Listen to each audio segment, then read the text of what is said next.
வணக்கம். ஆன்மீகம் என்று வரும்போது, அதில் எந்த சார்பும் இருக்கக்கூடாது.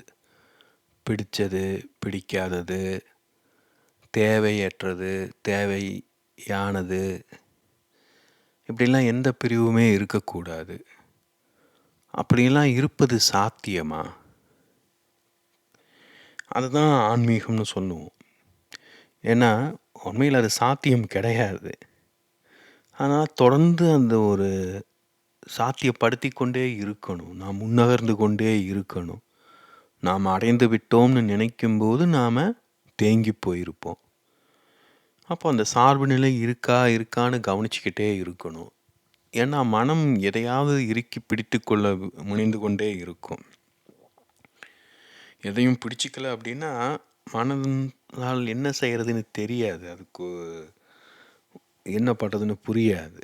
அதுக்கு ஒரு அடையாளம் இருக்கணும்னா அது எதையாவது செய்யணும். அது செய்வதன் மூலமாக அது ஒரு குறிக்கோளை உருவாக்கி கொள்ளும். அதன் அடிப்படையில் தன்னை தொகுத்து கொள்ளும், திரட்டி கொள்ளும். அதற்கு ஒரு ஃபோர்ஸ் கிடைக்கும், ஒரு உந்து சக்தி கிடைக்கும். பிரக்ஞைங்கிறது ஒரு கடலை போன்றது பறந்தது அப்படின்னா, அது மனம் என்பது அலையை போன்றது. அலையும்போது என்ன, அது கடலிருந்து ஒரு பகுதி மற்றும் தன்னை தொகுத்து கொள்ளுது இல்லையா? தொகுத்து கொண்டு முன்னகர்ந்து செல்லுது. அதன் மூலம் கடல் நகருதான்னு கேட்டால் ஆமான்னு சொல்லலாம், இல்லைன்னு சொல்லலாம். ஏன்னா வருஷம் சில அடிகள் அது கரையை அரித்து கடல் முன்னகருது. ரொம்ப பொறுமையாக தான் அது நிகழுது. அதுக்காக கடல் முழுக்க அதை முனைந்து கொண்டு இருப்பதில்லை. அதோட ஒரு பகுதி தான் அதை செய்யுது. அதே போல தான் வாழ்க்கையும். நம்முடைய பெரும் பகுதி பார்த்திங்கன்னா நிலையானதாக இருக்கும், அசையாமல் ஆழமாக நமக்குள்ளே ஆழ்ந்து இருக்கும். ஒரு சின்ன பகுதி தான் அசைஞ்சிக்கிட்டு இருக்கும். அந்த சின்ன பகுதி, அந்த சின்ன மனம்தான் இவ்வளோ சிக்கல்களை, பிரச்சனைகளை உருவாக்குது. அப்போ அது அசையாமல் இருக்கணும்னா எதையாவது பிடிச்சிக்கணும் இல்லையா? இப்போ பிடிச்சிக்கிச்சுன்னா அதை சாக்கா வச்சுக்கலாம். அந்த பிடிச்சிக்கிறது உறுதியாக இருந்ததுன்னா அது அசையாமல் இருக்குதுன்னு சொல்லலாம். அதனால தான் பொதுவாக பார்த்திங்கன்னா ஆன்மீகத்தில் ஈடுபாடு கொண்டவர்கள், இல்லை பொதுவாகவே தேடல் கொண்டவர்கள், இல்லை பொதுவாகவே எல்லா மனிதர்களுமே ஏதாவது ஒன்று இறுக்கி பிடித்து கொள்வார்கள். குடும்பம், குழந்தை, பதவி, சொத்து, லட்சியம், மொழி, நாடு, கடமை, பொறுப்பு, ஞானம், மோட்சம், ஏதோ ஒன்று அதை இறுக்கி பிடிச்சிட்டு அதை நோக்கி தங்கள் வாழ்க்கையை தொகுத்து கொள்வார்கள். சின்ன வயசில் எப்படியாவது +2 நல்ல மார்க் எடுக்கணும், டாக்டர் சீட்டோ இன்ஜினியரிங் சீட்டோ வாங்கணும், அதை நோக்கியே செயல்பட்டுக்கிட்டு இருப்போம். வேறு எதுவும் மனசில் நிற்காது. அப்புறம் எப்படியாவது டிகிரியை முடிக்கணும். அடுத்து 4 வருஷம் 5 வருஷம் ஓடிடும். எப்படியாவது ஒரு நல்ல வேலை வாங்கணும், வேலையும் கிடைச்சிருது. எப்படியாவது அதில் நம்மளை ஸ்திரப்படுத்திக்கிட்டு ஒரு ப்ரமோஷன் வாங்கணும். ஒரு 5 வருஷம் ஓடிடும். வயசு 25 ஆயிருக்கும். இப்போ இந்த 25 வருஷம் எப்படி வாழ்ந்திருக்கோன்னு யோசிச்சு பாருங்கள்.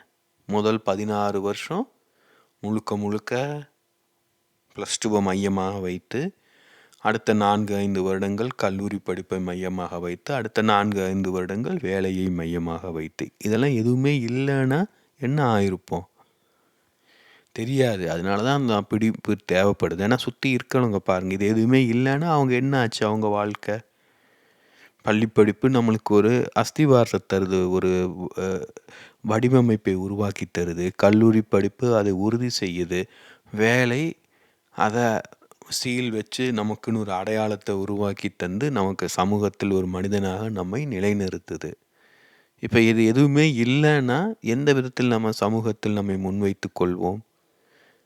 உண்மையை சொல்லப்போனால் ஆன்மீகம் என்பது ஒரு தனி மனிதருக்கானது, அது சமூகத்துக்கானது கிடையாது.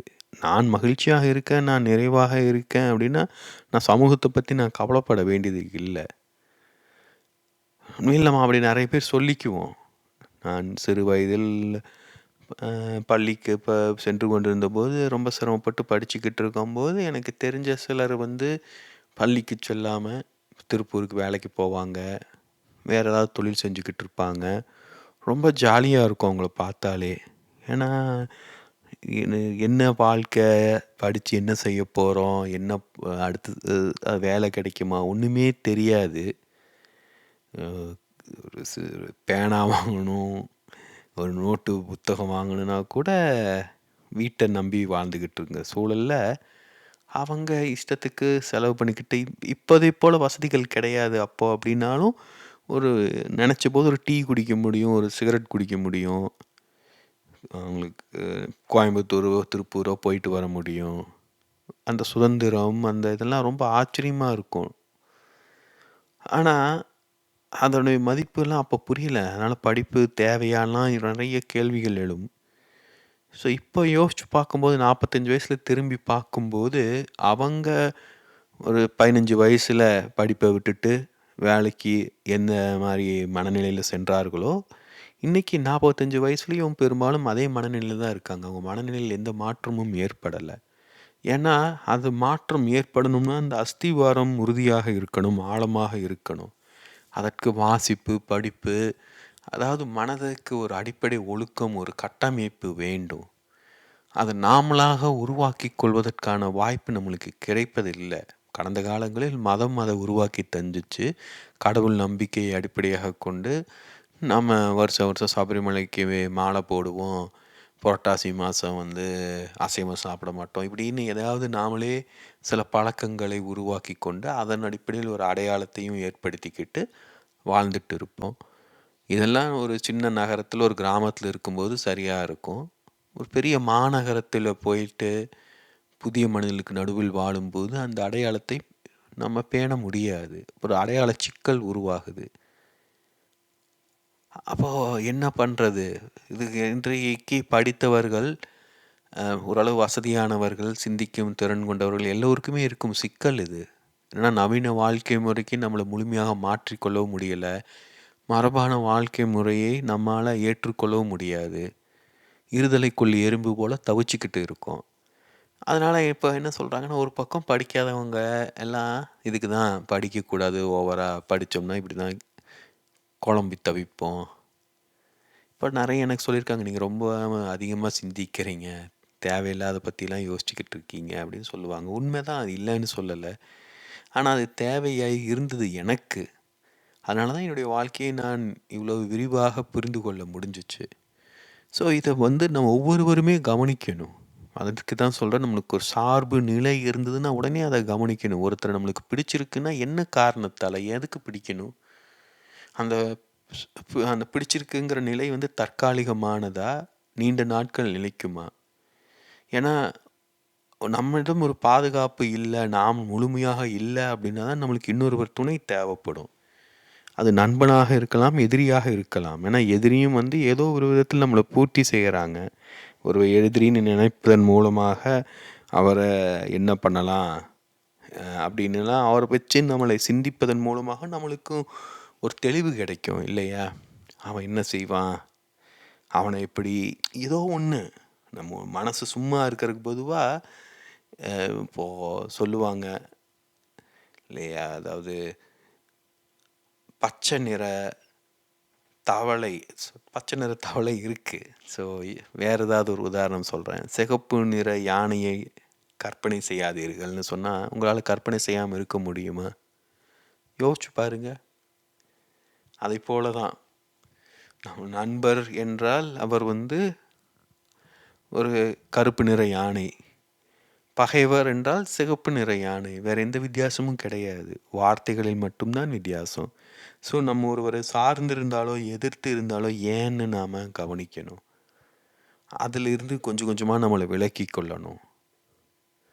அப்படிதான் நாம் நம்மை கொஞ்சம் கொஞ்சமாக நம்மை கண்டடைய முடியும். அதுதான் நம்முடைய மரபில் நேதி நேதிங்கிறாங்க. மறுத்தல் தான் நம்முடைய மரபில் வழிமுறையாக இருந்தது. அதனால துறவை வந்து நம்ம முக்கியமாக கருதினோம். எல்லோருமாலும் துறவை ஏற்றுக்கொள்ள முடியாது. ஆனா துறவை மேற்கொள்ளுபவர்களை நாம் மதித்தோம். ஏன்னா எல்லோராலும் செய்ய முடியாது. அப்ப அவங்க எதுக்கு செய்யறாங்க துறவ? அவங்களுடைய மகிழ்ச்சிக்காகவா? அவங்களுடைய மகிழ்ச்சினாலும் அது வந்து மற்றவர்களுக்கும் சம்மந்தம் உண்டு இல்லையா? பெரும்பாலும் கவனிச்சு பார்த்தீங்கன்னா, துறவிகள் எல்லாருமே பெரும் துக்கத்தை எதிர்கொண்டவர்களாக இருப்பார்கள். பெரும் வன்முறை நிறைந்தவர்களாக இருப்பார்கள். காமம் கொண்டவர்களாக இருப்பார்கள். ஏதாவது ஒரு விதத்தில் அதீதமான மனநிலையில் வாழ்பவர்களாக இருப்பார்கள். ஏன்னா அவங்களால தான் துறவு போன்றவற்றை மேற்கொள்ள முடியும். ஏன்னா அது இயல்பான மனநிலை கிடையாது. அவங்க அந்த அதீதமான அந்த சக்தியை, அந்த ஆற்றலை வந்து எதை நோக்கியாவது செலுத்தலைன்னா அவங்கள நிலையாக இருக்க முடியாது. சேனாக தெளிவாக இருக்க முடியாது. அதனால நம்முடைய மரபில் சொல்லுவாங்க, நதி மூலம் ரிஷி மூலம் பார்க்கக்கூடாதுன்னு. ஏன்னா நதி எங்கிருந்து தொடங்கி உருவாகி வருதுன்னு பார்த்தா, அந்த நதியை நீரை நாம் பயன்படுத்த ரொம்ப யோசிப்போம். அதே போல தான் ரிஷி என்பவர் எப்படி உருவாகி வந்தார்னு தெரிஞ்சிச்சு அப்படின்னா, அவரை நாம் மதிக்க மாட்டோம். இப்படிப்பட்ட மனுஷனா இவன் அப்படின்னு நினைப்போம். ஆனால் அதனால தான் அவர் ரிஷியே ஆனார். அவர் சாதாரண மனிதனாக இருந்தால் அப்படியே வாழ்ந்துட்டு போயிருப்பார் இல்லையா? ரேஷன் கடைக்கு போயிட்டு, குழந்தைகளுக்கு ஸ்கூலில் விட்டுட்டு, வேலைக்கு போயிட்டு பொறுப்பான கணவனாக வாழ்ந்துக்கிட்டு இருப்பாங்க. அப்படி வாழ முடியலை. அப்புறம் என்ன பண்ணுறது? குடும்பத்தில் இருக்க முடியலை, ஓட வேண்டியதாக இருக்குது. ஓடி அங்கே இங்கேயும் கீழே விழுந்து அடிபட்டு உண்மையில் கற்றுக்கொண்டு துறவியாகுபவர்கள், ரிஷியாகுபவர்கள் இருக்கிறார்கள். இல்லை இந்த தொல்லை தாங்க முடியலன்னு ஓடுறதுனாலேயே நிறைய பேர் தங்களை துறவிகளாக நினச்சிக்கிறாங்க. ஸோ இதை தான் நம்ம கவனிக்கணும். இப்போ ஒரு சார்பு ஒருவரை பார்த்தோன்னே நம்மளுக்கு ஈர்ப்பு ஏற்படுது. சாமியாக இருப்பா அவர். ஸோ சாமியாருங்கிறதுனாலே ஈர்ப்பு ஏற்படுதா? அதெல்லாம் நம்ம கவனிக்கணும். அப்போ காவி அணிந்தவர்கள் எல்லோருமே சாமியாரா? நம்முடைய புரிதல் அவ்வளவு தானா?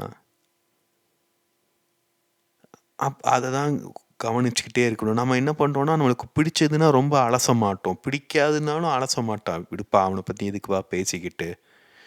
அவனை ரொம்ப பிடிச்சதுன்னா அலச மாட்டோம். ஏன்னா ரொம்ப யோசித்தோம்னா அந்த பிடித்ததும் பிடிக்காமல் போயிடும். நம்ம அப்பா அம்மாவை பற்றி நம்ம எவ்வளோ ஆழமாக சிந்திச்சிருக்கோம், யோசிச்சு பாருங்கள். சிந்திக்கவே மாட்டோம். ஒன்று அவங்க வந்து உத்தமர்கள்னு நினைப்போம், இல்லைன்னா அவங்க சுயநலம் மிக்கவர்கள் நினச்சிக்கிட்டு இருப்போம். உண்மையில் எந்த மனிதரும் முழுமையான உத்தமர்கள் கிடையாது, முழுமையான சுயநலமிகள் கிடையாது. இரண்டும் கலந்து தான் இருக்கும். அப்போ அவங்கள கவனிக்கணும். நம்ம எந்த நிலையில் அவங்கள பிடிச்சிருக்கு, அதன் மூலமாக நம்மிடம் இருக்கும் அந்த சுயநலம் நமக்கு தெரிய வரும். நமக்கிடம் இருக்கும் நல்ல குணங்களும் புரிய வரும். ஸோ இது ரொம்ப நுட்பமான விஷயம். இப்போ இவ்வளோ விரிவாக பேசுவதற்கு காரணமே அதுதான். அதாவது எந்த சார்பிலையும் இருக்கக்கூடாதுன்னா, நம்ம கவனிச்சுக்கிட்டே இருக்கணும். ஒவ்வொரு விஷயமும் நம்ம செய்யும்போது, ஈடுபடும்போது நம்முடைய மனம் பிடிச்சிருக்கு, பிடிக்கலை அப்படின்னு சொல்லி ஜட்ஜ் பண்ணிக்கிட்டே இருக்கும். பிடிச்சிருந்தா தொடர்ந்து செஞ்சுக்கிட்டே இருப்போம், கேட்டுக்கிட்டே இருப்போம், பார்த்துக்கிட்டே இருப்போம். பிடிக்கலைன்னா நிறுத்திட்டு போயிடுவோம்.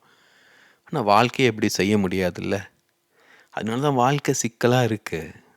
நினச்சி பாருங்கள். பலரும் இதை செஞ்சுருப்போம். சின்ன குழந்தையாக இருக்கும்போது, பெரியவராக இருக்கும்போது கூட ஒரு கேம் விளாண்டுக்கிட்டு இருப்போம். அது எடுத்த உடனே சரியாக விளையாட மாட்டோம். உடனே இல்லை முதல்ல இருந்து இல்லை, அதாவது முதல்ல ஒழுங்காக 2-3 நிமிஷம் நல்லா விளாண்டுட்டோம்னா நம்ம அடுத்து 2 மணி நேரம் விளாண்டா கூட நல்லா விளாடுவோன்னு நாமளாக நினச்சிக்கிட்டு இருக்கோம். உண்மையில் அது சாத்தியம் கிடையாது. முதல்ல தவறு செய்யலாம், அடுத்த 10வது நிமிஷம் நம்ம சுதாரிச்சுக்கலாம் இல்லையா? வாழ்க்கை தொடக்கத்தில் இருந்தே நன்றாக செல்லணும்னு அவசியம் கிடையாது. 40வது வயசில் வாழ்க்கையே மாறலாம். யாருக்கு தெரியும்?